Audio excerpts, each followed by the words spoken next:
2, 1. Hey guys, welcome to video number 8. So in our lesson today, we're going to talk about two key pieces of civil rights legislation or laws. That is the Civil Rights Act and the Voting Rights Act. So today we're going to do a little review of the Great Society, which we talked about in our previous video. Then we'll move into the Civil Rights Act of 1964 and what that did. We'll define this word disenfranchise and finish up talking about the marches in Selma and the Voting Rights Act that followed. So first off, the Great Society was Lyndon Baines Johnson, President LBJ's plan to reform or fix our society.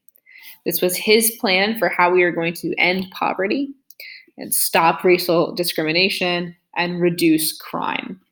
And so last video, I kind of hinted that there were some major civil rights legislation or laws that are passed under Lyndon Johnson.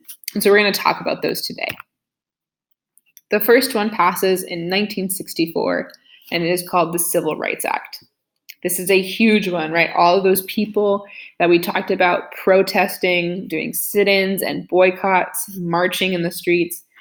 This is one of the big wins for the civil rights movement. And what this did was end or stop segregation in public places. So because of this law, it is no longer legal to separate people based on their race. In restrooms and restaurants, it has to be integrated now. Big win for the civil rights movement. It also banned discrimination when people were looking for a job. So an employer could not discriminate against you based on your race, your religion, color, or gender. So one thing that is created because of this law is something called the Equal Employment Opportunity Commission, or the EEOC. And this was a program that stopped discrimination when hiring employees.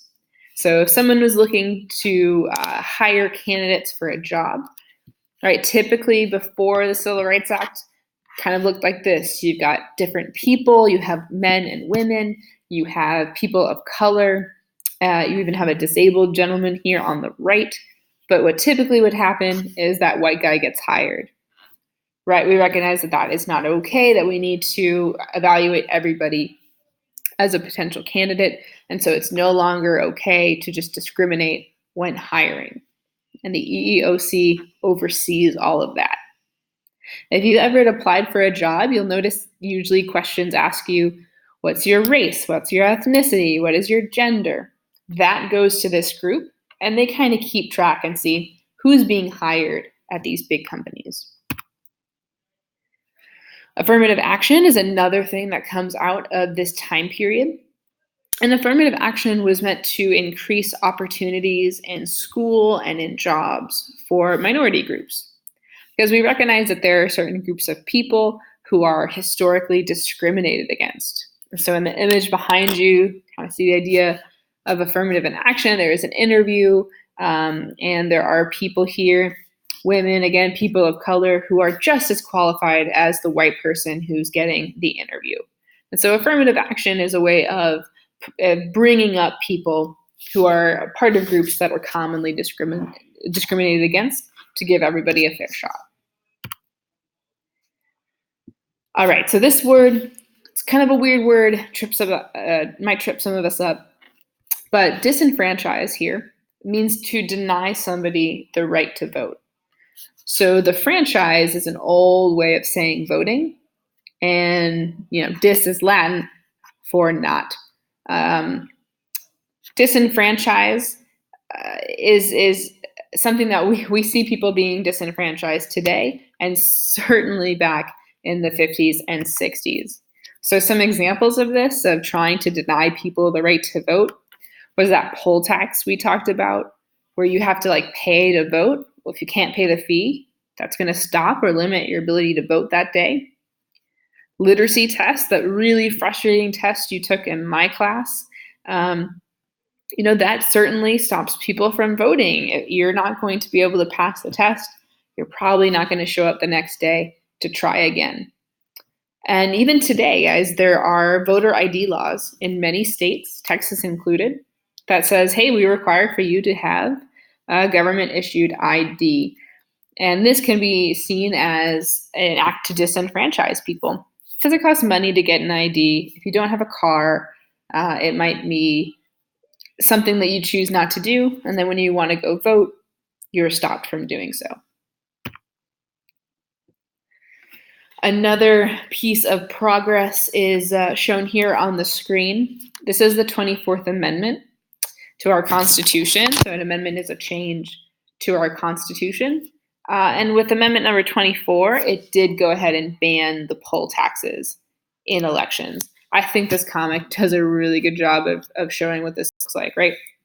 To get through the door in order to vote, you had to pay a tax. So vote here if you can afford it.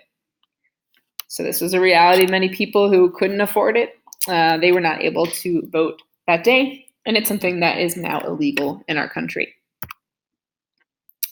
So let's finish up with the Selma marches. So in 1965, there was a very large organized march focused on voting rights for Black Americans, right? This was organized by Martin Luther King. So notice the years, guys. This is after the Civil Rights Act has passed. And so Martin Luther King is shifting focus. Segregation is now illegal, but there's still so much to do. And voting rights is next. So the people who are marching to Selma end up at this bridge, the Edmund Pettus Bridge. I believe I'm saying that right. We'll see. They get to this bridge, and this is actually named after a Confederate general who was a KKK member. They get to this bridge, and in their way are cops, right? There are police officers, there are white people who are just kind of standing in the way and blocking the bridge. And so unfortunately what happened on that day were, the marchers were peaceful. They just wanted to continue marching and raising awareness of voting rights issues. And when they went to go cross the bridge, they asked to cross. They were told to go home. They continued, and those counter protesters, the police officers, attacked.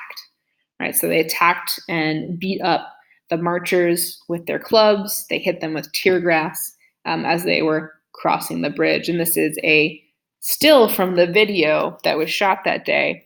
And this was shown on the news. So people across the country are watching this event, which we now call Bloody Sunday, where these peaceful marchers were beaten up by the police, right? You can see them with their hats and their clubs, obviously being very violent towards nonviolent protesters. So a key relationship here is the Selma marches really do help the Voting Rights Act pass. These guys were successful in bringing attention to this issue. It was live on television that night. People across the country were watching and showed kind of how bad things were in the South, that these nonviolent people would be beaten in the street.